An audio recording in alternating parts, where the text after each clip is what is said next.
নমস্কার। আমি আপনাদের একটা কবিতা পাঠ করে শোনাবো। এটা আমার নিজের লেখা।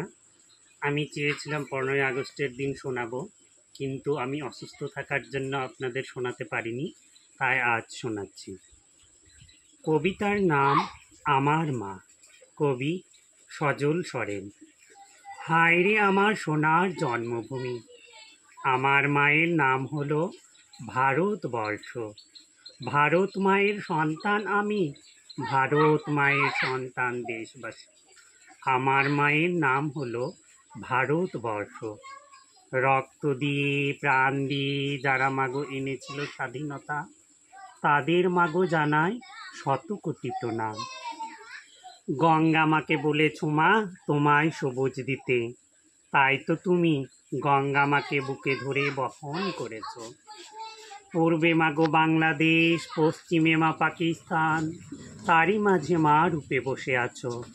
উত্তরে মা হিমালয়, দক্ষিণে মা ভারত মহাসাগর, তারই মাঝে মা দেবী রূপে বসে আছো।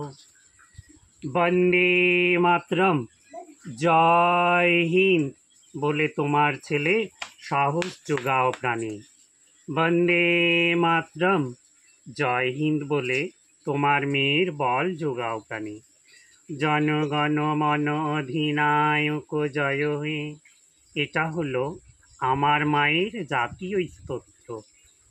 বন্দে মাতরম হলো আমার মায়ের জাতীয় সঙ্গীত। এই মায়ের কোলেতে জন্ম নিলেন বীর নেতাজি কবি রবীন্দ্রনাথ। এই মায়ের কোলেতে জন্ম নিলেন বীর সিধু পণ্ডিত রঘুনাথ। আমার মায়ের তুলনা নেই এই বিশ্বে, আমার মায়ের নানা রূপ এই পৃথিবীতে। বাংলাতে ডাকে ভারতবর্ষ, সাঁওতালিতে ভারত দিশম, আর ইংরেজিতে ডাকে মা ইন্ডিয়া। ধন্যবাদ।